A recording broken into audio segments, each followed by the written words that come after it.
Let's start with the discipline divide. This is data collected by the U.S. Department of Education's Office of Civil Rights.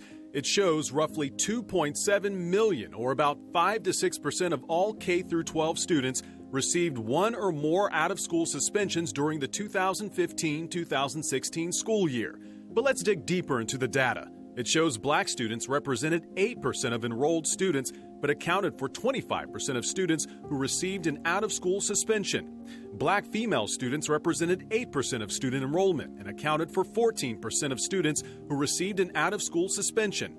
And children can be pegged as troublemakers before they even start kindergarten. Education Department data from the 2013-2014 school year showed black children represent 19% of preschool enrollment, but 47% of preschool children receiving one or more out-of-school suspensions.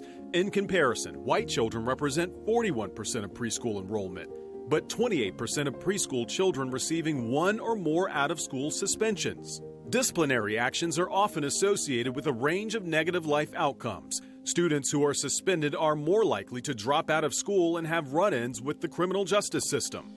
Black students also face pervasive prejudice when it comes to access to advanced coursework. A report by the Education Trust shows black elementary school students represent only 9% of enrollment in gifted and talented programs. In middle school, black students make up only 10% of students enrolled in 8th grade algebra, and black students make up 15% of high schoolers nationwide, but only 9% of students enrolled in at least one AP course.